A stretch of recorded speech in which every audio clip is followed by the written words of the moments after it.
so sick of reality TV. I'm so tired. Good morning, everybody. It's Rita Smith, the #1 food fairy, and I'm out in my garden preparing to harvest some dill. I'm going to make some sweet garlic dill pickles, which are the absolute favorite of all of my kids. It's by unanimous vote. It can't be the only pickle I make all year, but if I only could make one, this is the one that they would like me to make. And I'm going to use dill from my garden, pickles from Price's Country Market, vinegar, sugar, the whole 9 yards, and garlic, of course, garlic. And I'm going to show you the process by which I do that. So we'll head into the house. I'm going to just harvest some of this beautiful, beautiful dill. There's two kinds growing here. One is sort of a traditional dill that I've seen all over Canada, and this one is a Greek dill that my neighbor Sylvia gave me. It's slightly different, has a wonderful flavor, and seems to be very hardy. It survived transplanting. It's growing. I've trimmed it. It's growing. I've harvested. So I've got two different kinds of dill here. I'll use a little bit of each, and then we'll get going with the cucumbers, and we will do sweet garlic dill cucumbers, the Smith family favorite. Okay, here we are in the kitchen, and I want to actually simplify things for you. I know this looks like a ton of stuff to think about, but in actual fact, I want to let you know that there are two ways that you can make sweet garlic dill pickles. And pretty much any pickles that you're making, like, you can, if you want to, grow your own dill or buy it at a farmer's market, and it's beautiful and it's fresh. Oh my God, the smell is amazing. You can use fresh dill if you have access to it, okay? If you have access to it. If you don't have access to fresh dill, you can use dried dill, which I bought at ARZ, and you can buy it in most of every place that you shop. Most grocery stores will have it. Dried dill weed, okay? If you can't access fresh dill, buy dried dill. It's $1.99. Nothing. It's nothing. It's so cheap, okay? So you can have fresh grown that you grew or you bought at the farmer's market, or you can use dried dill. They will both turn out excellently, okay? So there is no law that says you're going to make fresh garlic dill pickles or any other kind of pickles. And if you can't access fresh herbs, then you have to use dried herbs. The dried herbs will be equally as well, okay? I also want to point out that I did buy some great strong heritage garlic at Price's Country Market. Oh my God, I'm sure this is going to peel the skin off of the inside of my mouth to have this amount of fresh garlic. So if I can get great, fabulous fresh garlic, I will use it. However, sometimes life does not allow for that, like at all. In which case, I use durely chopped garlic. And as a matter of fact, I tend to use durely chopped garlic more often than not because it's quicker, easier. I think it costs about the same amount of money, but it saves you a ton of work. So let's say it was a Saturday morning and you're making pickles and you had chopped garlic, durely, and dried dill from wherever. You could put those into the pickles. Do it. Like, don't be reluctant to make pickles because you can't get fresh everything. Even if you can get only fresh something, which is the cucumbers, do that. But if you have durely chopped garlic or any kind of chopped garlic and dillweed, dried dillweed, oh, you can make pickles. Go. If you're like right into it and you've been to the farmer's markets or you're growing it on your own and you have fresh dill and fresh garlic, do that. That will probably be a little bit better, like maybe a little bit better, but hardly you'll notice the difference. Okay, so the major factor of the sweet garlic dill pickles that's going to happen right here are the cucumbers. These cucumbers, I did actually sprinkle them with coarse salt, and I put them in the fridge with ice. About every layer, you know, every 2 or 3 inches, I put some coarse salt and some ice, and I stuck them in the fridge. The purpose for doing that is that that process actually sucks moisture out of the cucumber. It's not the moisture that you see that pours out of the cucumber if you rinse it, and then when the water comes out, you go, oh yeah, there's water coming out of the cucumbers. No, no. If you put in salt and ice, the moisture is actually being sucked out of the pickle at a molecular level, okay? At a molecular level. So they will appear to be dry. They'll appear to be a little bit dehydrated when you take them out of the fridge. But there's a purpose for that, and I'll explain that to you momentarily. And then I'm going to cook the recipe of the brine, which involves vinegar, and which certainly will involve sugar. The only difference between a dill pickle and a sweet garlic dill pickle, or let's say a garlic dill pickle and a sweet garlic dill pickle, is that in the recipe for the sweet garlic dill, you add 3 cups of sugar. Okay, so we're gonna make a sweet garlic dill pickle recipe, which will call for dill, which will call for vinegar, which will call for garlic, and then we're gonna add 3 cups of sugar. My kids just love this recipe. There's like no way to explain how popular this is. I don't have any explanation, but anyway, apparently they really love it. So these pickles have been in the fridge, letting the salt, the sugar, the ice, and the chill of the fridge sucking the moisture out of the pickles, which makes a big difference, and I'll tell you why in a moment, why that makes a difference, and then we will proceed with processing the sweet garlic dill pickles, okay? Oh, geez, so good. 2 ways to do it. Easy and complicated, but we're gonna go for both. Okay, so just to give you a quick shot of the brine, which is actually the liquid that is going to pickle the pickles. This recipe calls for 2 cups of water and 2 cups of vinegar. I am going to add 3 cups of sugar to the water and the vinegar, and I am going to bring it to a boil so it will be a clear sweet and sour brine recipe. 2 cups vinegar, 2 cups water, 2 cups sugar. I'll bring it to a full boil. Some recipes would have you put the spices into the brine, like if you were using bay leaf or mustard seed or coriander seed or different things that go into a brine. You might actually toss those dried spices into the brine so that they would cook and release their flavor in the hot boiling water. But since we're making dill pickles, what we're going to do is we're going to put the dill, the fresh dill, in the jar, and then we'll put the pack in the cucumbers, and then we'll pour on the brine, jar at a time. Hot food into hot jars. In the back here, my lids are softening. The rubber of the lid is softening, so you just keep those on the back softening. It's going to take a couple of minutes for the brine to boil and become clear, like a sweet and sour sauce. And so we'll give it a moment to do that. And when I come back, we'll have our jars ready. Oh, our jars, by the way, are over here heating in the canning kettle. The jars are heating so that when I put the food in, the jars are sterilized. They're in the canning kettle. They've boiled, and now I'm just keeping them hot.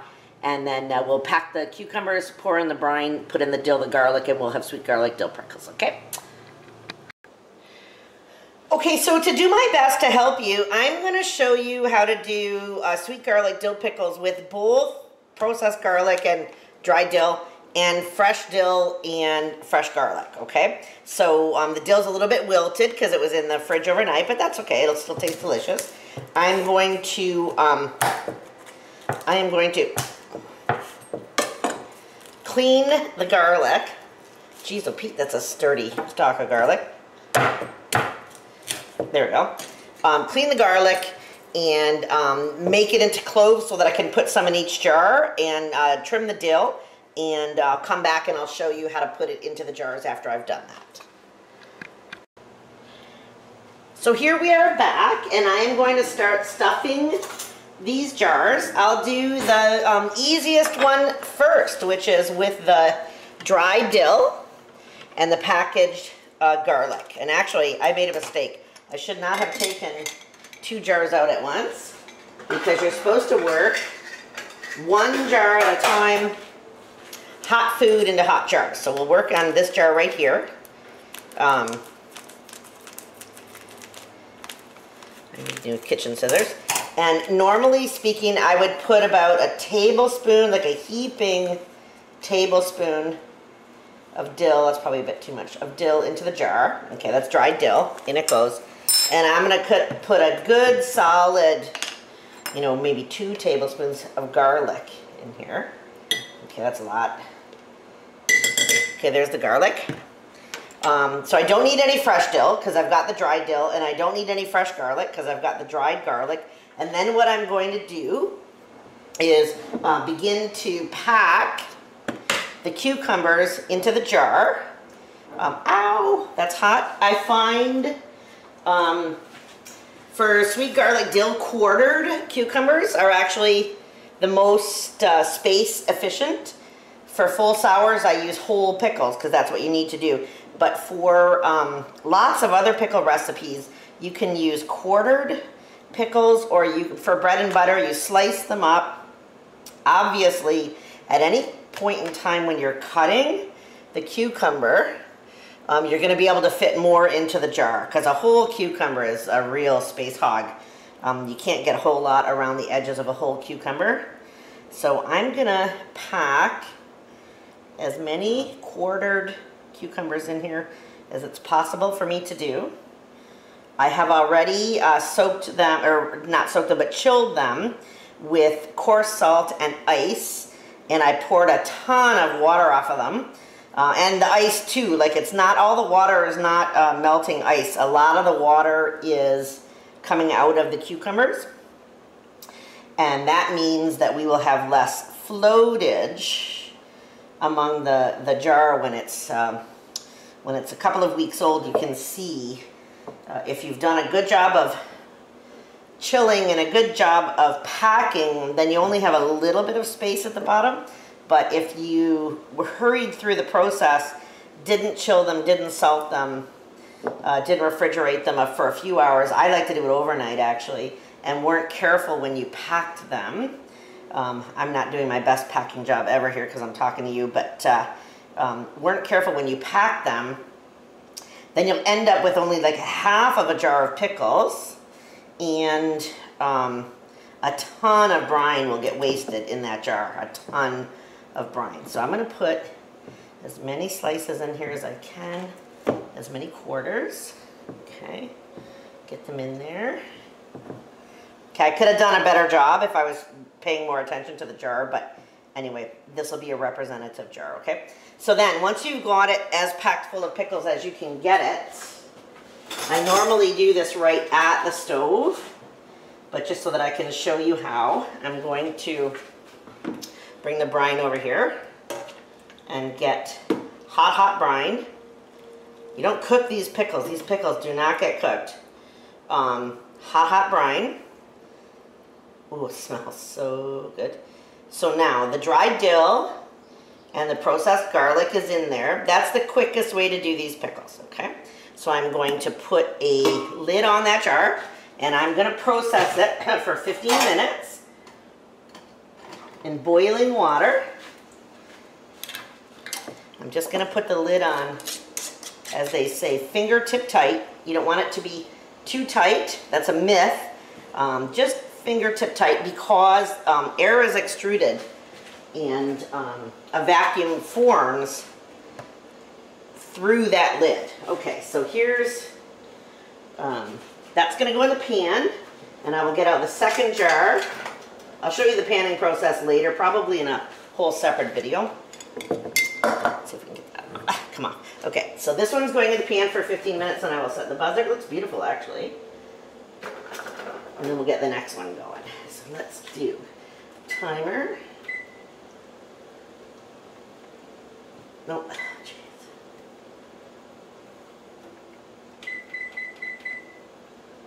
Okay, so the timer has started.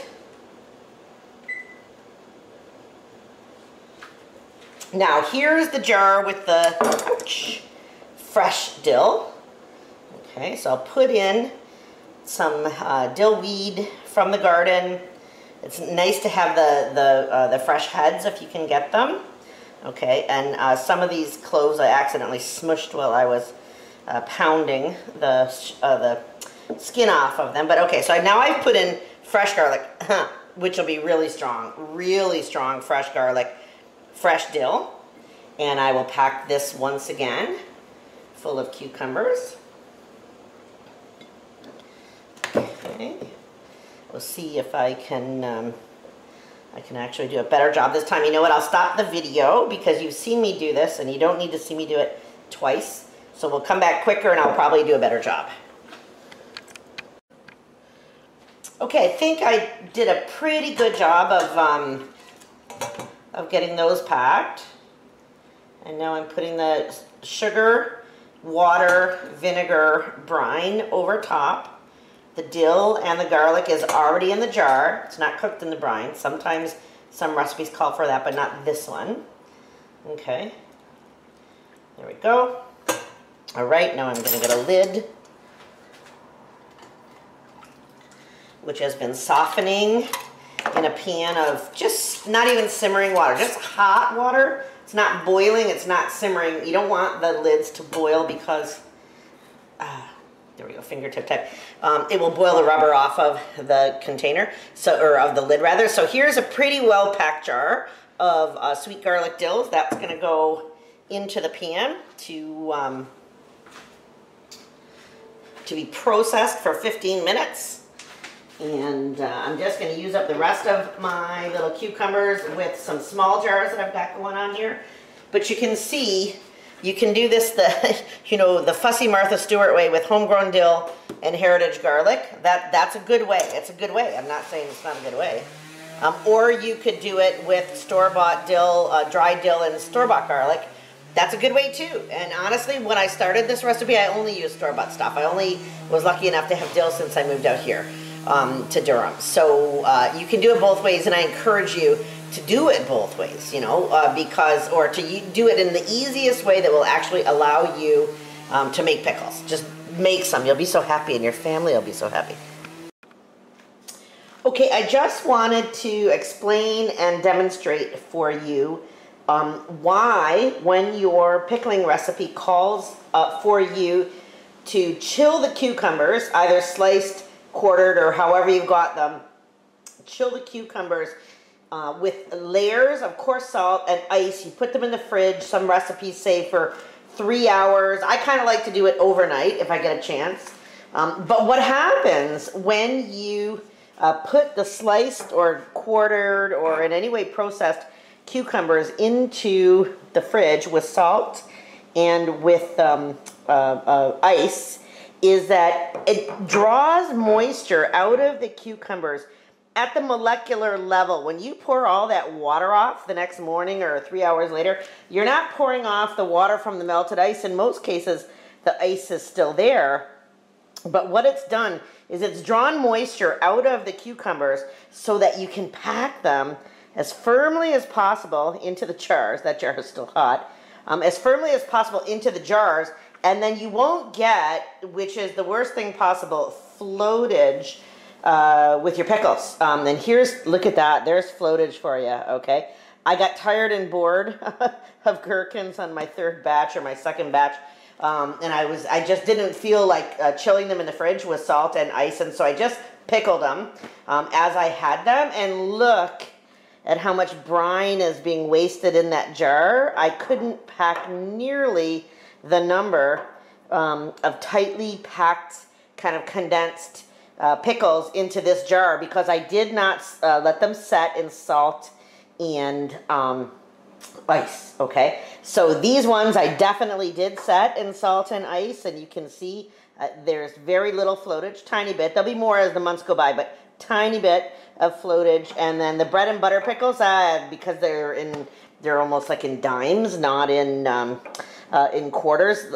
You can actually pack quite a few circles of cucumber into the jar. So George Costanza worried about shrinkage. People who care about their pickles worry about floatage. And certainly we would like to see less floatage and more cucumber. And if you put your cucumbers in the fridge with every layer, 2 inches layer of cucumbers with coarse salt and ice, and let it sit overnight, you will have this as opposed to this. I'm so humiliated to show you my floatage. But anyway, I just wanted to spare you making my mistake. If the recipe calls for it, there's a purpose for it, do it. You'll waste less jars, less brine, and have more pickles.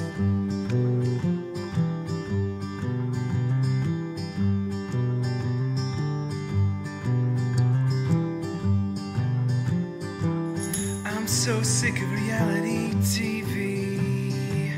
I'm so tired of my girlfriend ignoring me. I sure could use a little